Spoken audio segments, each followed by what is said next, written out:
धर्म शांति सद्भावना ते मानवता का प्रचार तां ही संभव है जे उस नाल जुड़े लोग उन्हां दियां खासियतां नूं पेश करके उन्हां दा प्रचार करन। इसे प्रचार दे प्रसार लई एक उपराला किया है सतनाम सिंह ने। फिलौर दे नगर पिंड दे रहन वाले सतनाम सिंह ने श्री गुरु ग्रंथ साहिब जी दे विच 9वें गुरु श्री गुरु तेग बहादुर जी दी बाणी दा ब्यौरा डिजिटल रूप विच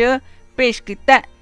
सतनाम सिंह का कहना है कि 550 साल पहला जिद्दां दी लेखनी लिखी गई सी उसे ही तरह की लेखनी लिखण की कोशिश की गई है ताकि कोई भी अखर इधर उधर ना हो सके ते खूबसूरती दे नाल यह अखर उकेरे गए ने। श्री गुरु तेग बहादुर जी की बाणी का पूरा ब्यौरा इस विच दर्ज है।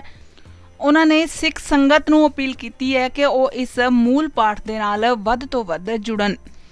मेरे मन की शुरू तो भावना रही है कि साहिब श्री गुरु ग्रंथ साहब महाराज विच जिहड़ी पवित्र गुरबाणी दर्ज है, मेरा कहण तो भाव जिहड़े जिहड़े महापुरुषां की पवित्र गुरबाणी दर्ज है उन्हां दे बारे चंगी तरह खोज करके जिस तरह गुरु महाराज किरपा करन, क्योंकि दावा किसी गल का नहीं, जिस तरह गुरु महाराज किरपा करन उन्हां दी खोज करके किहड़े राग विच किस तरह, जिस तरह सब तो पहला साहिब श्री गुरु नानक देव महाराज जी की पवित्र गुरबाणी दर्ज है, भगत साहिबाना की दर्ज है, इस तरह वो जिहड़ी बाणी नूं खोज करके साडे मन में भी जग्यासा पैदा होवे, इस भावना नूं मुख रख के छोटी उम्र तो ही मेरे मन में सी ते उसे भावना नूं हुण मैं समझदा कि वो भावना सामने जागृत होण लग पई ते तुहाडे सामने आ कि वीडियो दे विच हत्थ लिखत बाणी ब्यौरा ढुकवें लफ्ज़ जिहड़े मैं सधारण तौर पर समझदा हाँ बाणी ब्यौरा साहिब श्री गुरु नानक देव महाराज जी की बाणी का जां साहिब श्री गुरु तेग बहादुर महाराज जी का यह पवित्र बाणी ब्यौरा तैयार किया है। तो ये बाणी ब्यौरे तो भाव है कि जिस तरह श्री राग है, श्री राग विच गुरु महाराज जी धन साहिब श्री गुरु ग्रंथ साहब महाराज जी विच दर्ज पवित्र गुरबाणी विच पहले पातशाह जी की कित्थे कित्थे बाणी दर्ज है, उस बारे मन विच एक सच्ची सुच्ची भावना लैके गुरु महाराज जी के दर्शन करके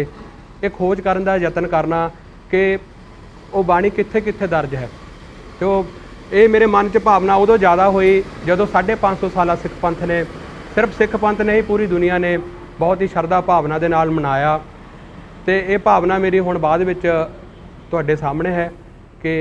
बाणी ब्यौरा का ये जिहड़ा स्वरूप है, लिखती स्वरूप ये तैयार होया है। हाँ जी, जदों मैं शरधा ते भावना दे नाल पवित्र बाणी ब्यौरे के दर्शन करदा हाँ तो साध संगत जी मन में एक बहुत बड़ा ख्याल सामने आउंदा है कि गुरु महाराज जी ने जिथे रागां की महान विरासत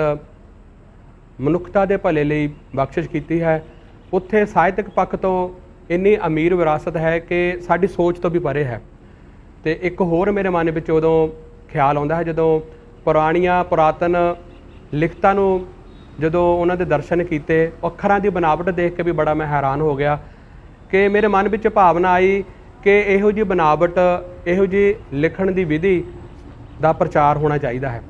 जो साडी विरासत नाल 400-500 साल पहला तो जो असीं इतिहास विच देखते हाँ तो साडे मन में ये ख्याल होना चाहिए है कि पंजाबी का जिहड़ा अखरां का लिखण का ढंग है वो किस तरह का है, क्योंकि साडी अमीर विरासत है। तो एक मैं जिहड़े मन विच मेरे होर ख्याल आउंदा है कि गुरबाणी अते संगीत का बहुत गहरा संबंध है, अपने आप विच एक विलक्षण पक्ष है गुरु सवारी साध संगत जी,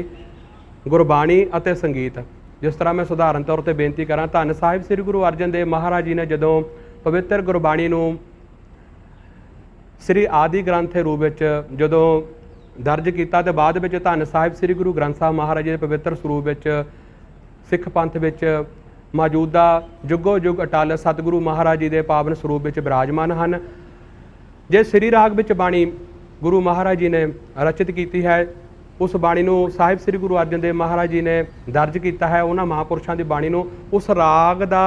अते उस पवित्र गुरबाणी का ਸਾਹਿਤਕ पक्षों तो संगीत पक्षों बहुत गहरा संबंध है। ये सानू जान लेना चाहिए है। इस करके मैं एक हथ जोड़ के बेनती करदा हाँ, जदों पवित्र बाणी ब्यौरा धन साहिब श्री गुरु तेग बहादुर महाराज जी का हथ लिखत बाणी ब्यौरा तैयार करन दा उपराला गुरु महाराज जी ने दास की झोली विच पाया, तो मन में एक होर ख्याल आया। वो किहड़ा ख्याल कि राग दे बारे दस्सण तो पहला राग का आलाप किया जाए, ਤੇ ਰਾਗ ਦਾ ਆਲਾਪ ਵੀ ਭਾਵੇਂ ਸੰਖੇਪ ਵਿੱਚ ਕੀਤਾ ਜਾਵੇ, ਸੰਖੇਪ ਰੂਪ ਵਿੱਚ ਜਿਹੜਾ ਰਾਗ ਦਾ ਆਲਾਪ ਕਿਸ ਤਰ੍ਹਾਂ ਕਰਦੇ ਸੀਗੇ, ਜਦੋਂ ਰਾਗ ਦੇ ਬਾਰੇ ਦੱਸਣਾ ਉਸਨੂੰ ਕਿਸ ਤਰੀਕੇ ਨਾਲ ਤੁਸੀਂ ਕਰਦੇ ਸੀਗੇ? ਜਿਸ ਤਰ੍ਹਾਂ ਕੁਝ ਰਾਗ ਤੇ ਹਨ ਗੰਭੀਰ ਪ੍ਰਕਿਰਤੀ ਦੇ, ਮੈਂ ਜੇ ਸਧਾਰਨ ਤੌਰ ਤੇ ਬੇਨਤੀ ਕਰਾਂ, ਕੁਝ ਰਾਗ ਗੰਭੀਰ ਪ੍ਰਕਿਰਤੀ ਦੇ, ਕੁਝ ਇਹੋ ਜਿਹੇ ਜਿਹੜੇ ਜਿਨ੍ਹਾਂ ਵਿੱਚ ਜਿਸ ਤਰ੍ਹਾਂ ਤਿਲੰਗ ਰਾਗ ਹੈ ਠੁਮਰੀ ਅੰਗ ਨਾਲ ਉਸ ਨੂੰ ਗਾਇਨ ਕੀਤਾ ਜਾਂਦਾ ਹੈ, ਜਿਸ ਤਰ੍ਹਾਂ ਸ੍ਰੀ ਰਾਗ ਹੈ ਜਾਂ ਮਲਹਾਰ ਰਾਗ ਹੈ, ਇਹਨਾਂ ਨੂੰ ਧਰੁਪਦ ਅੰਗ ਵਿੱਚ ਬੜੀ ਕੁਸ਼ਲਤਾਪੂਰਵਕ ਤੇ ਖਿਆਲ ਅੰਗ ਵਿੱਚ ਗਾਇਨ ਕੀਤਾ ਜਾਂਦਾ ਹੈ ਜਦੋਂ ਪਵਿੱਤਰ ਗੁਰਬਾਣੀ ਦਾ ਸ਼ਬਦ ਗਾਇਨ ਹੁੰਦਾ ਹੈ। ਤੇ ਉਹਨਾਂ ਵਿਧੀਆਂ ਨੂੰ, ਉਹਨਾਂ ਗਾਇਨ ਸ਼ੈਲੀਆਂ ਨੂੰ ਧਿਆਨ ਵਿੱਚ ਰੱਖ ਕੇ ਜਿਹੜੇ ਸ਼ੁਰੂ ਵਿੱਚ ਆਲਾਪ ਕੀਤੇ ਗਏ ਹਨ ਉਹਨਾਂ ਨੂੰ ਰਿਕਾਰਡ ਕਰਨ ਦਾ, ਤੇ ਤੰਤੀ ਸਾਜ਼ਾਂ ਨਾਲ ਮੈਂ ਹੱਥ ਜੋੜ ਕੇ ਬੇਨਤੀ ਕਰਾਂ ਗੁਰੂ ਸਵਾਰੀ ਸਾਧ ਸੰਗਤ ਜੀ, ਤੰਤੀ ਸਾਜ਼ਾਂ ਨਾਲ ਗੁਰੂ ਮਹਾਰਾਜ ਜੀ ਦੀ ਬਖਸ਼ਿਸ਼ ਕੀਤੀ ਹੋਈ। ਤੰਤੀ ਸਾਜ਼ ਉਹ ਸਾਜ਼ ਜ਼ਿਆਦਾਤਰ ਦੇਖਿਆ ਜਾਂਦਾ ਹੈ ਜਿਹੜੇ ਰਾਗੀ ਹੈ, ਹਜੂਰੀ ਰਾਗੀ ਜਾਂ ਢਾਡੀ ਜੱਥੇ ਹੈਗੇ ਆ, ਉਹ ਹਾਰਮੋਨੀਅਮ ਨਾਲ ਸ਼ਬਦ ਕੀਰਤਨ ਕਰਦੇ ਨੇ ਜੀ। ਤੇ ਤੁਸੀਂ ਤੰਤੀ ਸਾਜ਼ ਕਿਹਨਾਂ ਨੂੰ ਕਹਿੰਦੇ ਹੋ? ਤੰਤੀ ਸਾਜ਼ ਗੁਰੂ ਘਰ ਦੇ ਉਹ ਪੁਰਾਤਨ ਤੰਤੀ ਸਾਜ਼ ਹਨ। ਜਿਸ ਤਰ੍ਹਾਂ ਅਸੀਂ ਮੁੱਖ ਤੌਰ ਤੇ ਤਾਨਪੁਰੇ ਨਾਲ ਕੀਰਤਨ ਕਰਦੇ ਹਾਂ, ਜਿਹੜਾ ਸਾਰਾ ਰਾਗਾਂ ਦਾ ਰਾਗਾਤਮਕ ਗਾਇਨ ਸ਼ੈਲੀਆਂ ਹਨ ਉਹਨਾਂ ਦਾ ਗਾਇਨ ਤਾਨਪੁਰੇ ਨਾਲ ਕੀਤਾ ਜਾਂਦਾ ਹੈ। ਉਸ ਵਿੱਚ ਦੋ ਪੱਖ ਸਾਹਮਣੇ ਆਉਂਦੇ ਹਨ, ਇੱਕ ਤਾਂ ਸੁਰਾਂ ਦੀ ਪਕਿਆਈ ਤੇ ਦੂਸਰਾ ਉਹ ਮਾਹੌਲ, ਉਹ ਪ੍ਰਕਿਰਤੀ ਜਿਹੜੀ ਕਿ ਇੱਕ ਰਾਗ ਨੂੰ ਖੜਾ ਕਰਨ ਲਈ, ਉਤਪੰਨ ਕਰਨ ਲਈ, ਇੱਕ ਮਾਹੌਲ ਬਣਾਉਣ ਲਈ ਉਹ ਸੁਰਾਂ ਦਾ ਜਿਹੜਾ ਅਭਿਆਸ ਸਾਹਮਣੇ ਆਉਂਦਾ ਹੈ, ਉਸ ਦੇ ਨਾਲ ਰਾਗ ਦਾ ਸਰੂਪ ਵੀ ਖੜਾ ਹੁੰਦਾ ਹੈ। ਤੇ ਮੈਂ ਹੱਥ ਜੋੜ ਕੇ ਬੇਨਤੀ ਕਰਾਂ ਕਿ ਇਹ ਜਿਹੜੀਆਂ ਗਾਇਨ ਸ਼ੈਲੀਆਂ ਹਨ ਇਹਨਾਂ ਦਾ ਰਾਗਾਂ ਨਾਲ ਬੜਾ ਗਹਿਰਾ ਸੰਬੰਧ ਹੈ। ਜਦੋਂ ਇਤਿਹਾਸ ਵਿੱਚ ਅਸੀਂ ਰਬਾਬੀਆਂ ਦੀਆਂ ਗਾਇਨ ਸ਼ੈਲੀਆਂ ਵੀ ਦੇਖਦੇ ਹਾਂ ਤਾਂ ਉਹ ਰਬਾਬ ਨਾਲ ਕੀਰਤਨ ਗਾਇਨ ਕਰਿਆ ਕਰਦੇ ਸਨ। ਇਸ ਬਾਣੀ ਬਿਓਰੇ ਵਿੱਚ ਅਸੀਂ ਬਾਅਦ ਵਿੱਚ ਸ਼ਾਸਤਰੀ ਸੰਗੀਤ ਦਾ ਇੱਕ ਸਾਜ਼ ਹੈ ਸਵਰ ਮੰਡਲ, ਉਸ ਨੂੰ ਵੀ ਅਸੀਂ ਡਿਜੀਟਲ ਨੂੰ ਵਿੱਚ ਲੈ ਕੇ ਆਂਦਾ ਰਾਗ ਦਾ ਮਾਹੌਲ ਬਣਾਉਣ ਲਈ। ਮੁੱਖ ਮਕਸਦ ਰਾਗ ਦਾ ਮਾਹੌਲ ਬਣਾਉਣਾ ਤਾਂ ਕਿ ਬਾਣੀ ਬਿਓਰੇ ਦੇ ਬਾਰੇ ਦੱਸਣ ਤੋਂ ਪਹਿਲਾਂ ਸੰਗਤ ਨੂੰ ਇਹ ਵੀ ਆਨੰਦ ਆਵੇ ਕਿ ਰਾਗ ਦਾ ਸਰੂਪ, ਸੰਗੀਤਕ ਸਰੂਪ ਕਿਹੋ ਜਿਹਾ ਹੈ। ਤੇ ਮੈਂ ਹੱਥ ਜੋੜ ਕੇ ਇੱਥੇ ਇੱਕ ਹੋਰ ਬੇਨਤੀ ਕਰਨੀ ਚਾਹੁੰਦਾ, ਜਿਸ ਤਰ੍ਹਾਂ ਧੰਨ ਸਾਹਿਬ ਸ੍ਰੀ ਗੁਰੂ ਤੇਗ ਬਹਾਦਰ ਮਹਾਰਾਜ ਜੀ ਦੀ ਪਵਿੱਤਰ ਬਾਣੀ ਦਾ ਬਾਣੀ ਬਿਓਰਾ ਇਹ ਜਿਹੜਾ ਗੁਰੂ ਮਹਾਰਾਜ ਜੀ ਨੇ ਤਿਆਰ ਕਰਵਾਇਆ ਹੈ, ਇਸ ਵਿੱਚ ਜਿੱਥੇ ਜਿੱਥੇ ਵੀ ਗੁਰੂ ਸਾਹਿਬ ਨੇ ਚਰਨ ਪਾਏ ਉਹਨਾਂ ਕੁਝ ਗੁਰਦੁਆਰਿਆਂ ਸਾਹਿਬਾਨ ਦੇ ਦਰਸ਼ਨ ਵੀ ਅਸੀਂ ਇਸ ਵੀਡੀਓ ਵਿੱਚ ਕਰਦੇ ਹਾਂ। ਤੇ ਮੁੱਖ ਜਿਹੜੀ ਮੇਰੀ ਬੇਨਤੀ ਹੈ ਕਿ ਸਾਰੀ ਧੰਨ ਸਾਹਿਬ ਸ੍ਰੀ ਗੁਰੂ ਤੇਗ ਬਹਾਦਰ ਮਹਾਰਾਜ ਜੀ ਦਾ ਪਵਿੱਤਰ ਬਾਣੀ ਬਿਓਰਾ ਹੱਥ ਲਿਖਤ ਵੀਡੀਓ ਵਿੱਚ ਹੈ, ਤੇ ਜਿਸ ਤਰ੍ਹਾਂ ਹੱਥ ਨਾਲ ਲਿਖਣ ਦਾ ਯਤਨ ਕੀਤਾ ਉਸੇ ਤਰ੍ਹਾਂ ਉਹ ਵੀਡੀਓ ਵਿੱਚ ਹੱਥ ਲਿਖਤ ਆ ਰਿਹਾ ਹੈ। ਤੇ ਆਪਣੇ ਆਪ ਵਿੱਚ ਮੇਰੇ ਮਨ ਦੀ ਭਾਵਨਾ ਸੀ ਕਿ ਧੰਨ ਸਾਹਿਬ ਸ੍ਰੀ ਗੁਰੂ ਤੇਗ ਬਹਾਦਰ ਜੀ ਮਹਾਰਾਜ ਜੀ ਦੀ ਸ਼ਹਾਦਤ ਤੇ ਉਹਨਾਂ ਦੀ ਇਹ ਸ਼ਤਾਬਦੀ ਉਹ ਧੰਨ ਹੈ। ਤੇ ਮੇਰੇ ਮਨ ਦਾ ਇਹ ਸੰਕਲਪ ਸੀ ਕਿ ਗੁਰੂ ਮਹਾਰਾਜ ਜੀ ਨੂੰ, ਇਹ ਮੇਰੇ ਮਨ ਦੀ ਜਿਹੜੀ ਸ਼ਰਧਾ ਹੈ ਉਹ ਮੈਂ ਉਸ ਦਾ ਇਜ਼ਹਾਰ ਇਸ ਤਰ੍ਹਾਂ ਕਰਾਂ ਕਿ ਉਹਨਾਂ ਦੀ ਪਵਿੱਤਰ ਬਾਣੀ ਜਿਹੜੀ ਉਹਨਾਂ ਦੇ ਮੁਖ ਵਿੱਚੋਂ ਸਤਿਗੁਰੂ ਮਹਾਰਾਜ ਜੀ ਨੇ ਬਖਸ਼ਿਸ਼ ਕੀਤੀ, ਉਸ ਬਾਣੀ ਦਾ ਬਿਓਰਾ ਆਪਣੇ ਹੱਥਾਂ ਨਾਲ ਲਿਖ ਕੇ ਮੈਂ ਗੁਰੂ ਘਰ ਦੀਆਂ ਖੁਸ਼ੀਆਂ ਨੂੰ ਪ੍ਰਾਪਤ ਕਰਾਂ। ਇੱਕ ਕਾਫਲੇ ਦੇ ਰੂਪ ਵਿੱਚ ਸਿੱਖ ਪੰਥ ਦੇ ਉਹ ਸਾਹਮਣੇ ਆਵੇ ਤੇ ਸਿੱਖ ਪੰਥ ਉਸ ਬਾਣੀ ਬਿਓਰੇ ਨੂੰ ਪੂਰੀ ਦੁਨੀਆ ਵਿੱਚ ਪਹੁੰਚਾਵੇ। ਇਹ ਮੇਰੇ ਮਨ ਵਿੱਚ ਵਿਚਾਰ ਹੈ, ਮੇਰੇ ਮਨ ਵਿੱਚ ਸੰਕਲਪ ਆਇਆ। ਆਉਣ ਵਾਲੇ ਸਮੇਂ 'ਚ ਹੋਰ ਕੀ ਚੀਜ਼ ਲੈ ਕੇ ਆ ਰਹੇ ਹੋ? ਹੋਰ ਵੀ ਕੋਈ ਗ੍ਰੰਥ ਜਾਂ ਹੋਰ ਵੀ ਕੋਈ ਡਿਜੀਟਲ ਜਿੱਦਾਂ ਤੁਸੀਂ ਇਹ ਬਣਾਇਆ ਹੈਗਾ ਇੱਦਾਂ ਦਾ ਕੁਝ ਲੈ ਕੇ ਆ ਰਹੇ ਹੋ ਸੰਤਾਂ ਵਾਸਤੇ? ਮੇਰੇ ਮਨ ਦੀ ਬੜੀ ਸ਼ਰਧਾ ਤੇ ਭਾਵਨਾ ਹੈ ਧੰਨ ਸਾਹਿਬ ਸ੍ਰੀ ਗੁਰੂ ਰਾਮਦਾਸ ਮਹਾਰਾਜ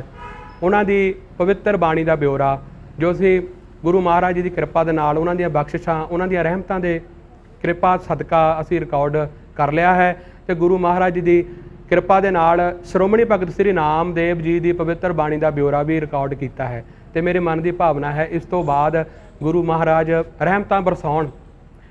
ਬਰਸਾਉਣ ਤੇ ਸਾਡੇ ਮਨ ਦੇ ਚਾਅ ਪੂਰੇ ਹੋਣ ਕਿ ਗੁਰੂ ਮਹਾਰਾਜ ਦੀ ਪਵਿੱਤਰ ਬਾਣੀ ਦਾ ਇਹ ਜਿਹੜਾ ਬਿਓਰਾ ਹੈ ਇਹ ਸੰਗਤਾਂ ਦੇ ਸਾਹਮਣੇ ਆਵੇ। ਤੇ ਇੱਕ ਮੈਂ ਹੋਰ ਇੱਥੇ ਹੱਥ ਜੋੜ ਕੇ ਬੇਨਤੀ ਕਰਦਾ ਹਾਂ ਗੁਰੂ ਸਵਾਰੀ ਸਾਧ ਸੰਗਤ ਜੀ, ਉਹ ਕਿਹੜੀ ਮੇਰੇ ਮਨ ਦੀ ਭਾਵਨਾ ਹੈ ਕਿ ਸਮੁੱਚੀ ਸੰਗਤ ਮੂਲ ਪਾਠ ਨਾਲ ਜੁੜੇ, ਮੂਲ ਪਾਠ ਨਾਲ ਅੰਗਾਂ ਦਾ ਬਿਓਰਾ ਜਿਹੜਾ ਦਿੱਤਾ ਹੈ, ਪਾਠ ਦਾ ਜਿਹੜਾ ਬਿਓਰਾ ਦਿੱਤਾ ਹੈ, ਸ਼ਬਦਾਂ ਦਾ ਬਿਓਰਾ ਦਿੱਤਾ ਹੈ, ਉਸ ਵੇਰਵੇ ਨੂੰ ਵਰਣਨ ਕਰਨ ਦਾ ਮਨੋਰਥ ਮੇਰਾ ਇਹੀ ਹੈ ਕਿ ਸੰਗਤ ਮੂਲ ਪਾਠ ਨਾਲ ਜੁੜੇ, ਜਿਹੜੇ ਮਹਾਂਪੁਰਸ਼ਾਂ ਦੇ ਪਵਿੱਤਰ ਮੁਖ ਚੋਂ ਉਚਰ ਕੇ ਗੁਰੂ ਮਹਾਰਾਜ ਜੀ ਨੇ ਰਹਿਮਤਾਂ ਬਰਸਾਈਆਂ ਹਨ। ਤੇ ਅੱਜ ਅਸੀਂ ਨਤਮਸਤਕ ਹੁੰਦੇ ਹਾਂ ਧੰਨ ਸਾਹਿਬ ਸ੍ਰੀ ਗੁਰੂ ਗ੍ਰੰਥ ਸਾਹਿਬ ਮਹਾਰਾਜ ਜੀ ਨੂੰ। ਉਹ ਪਵਿੱਤਰ ਗੁਰਬਾਣੀ ਕਿੱਥੇ ਕਿੱਥੇ ਦਰਜ ਹੈ, ਅਸੀਂ ਉਹਨੂੰ ਪੜ੍ਹੀਏ, ਵਿਚਾਰੀਏ ਤੇ ਮਨ ਵਿੱਚ ਸੰਕਲਪ ਲਈਏ।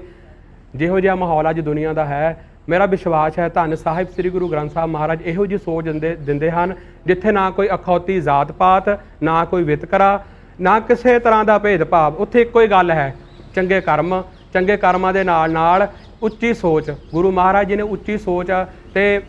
ਜੋ ਗੁਰੂ ਗ੍ਰੰਥ ਸਾਹਿਬ ਵਿੱਚ ਲਿਖਿਆ ਹੋਇਆ ਹੈ ਉਸ ਨੂੰ ਮੰਨਣ ਵਾਲੇ ਨੂੰ, ਚਾਹੇ ਉਹ ਕਿਸੇ ਵੀ ਕੌਮ ਦਾ ਹੋਵੇ,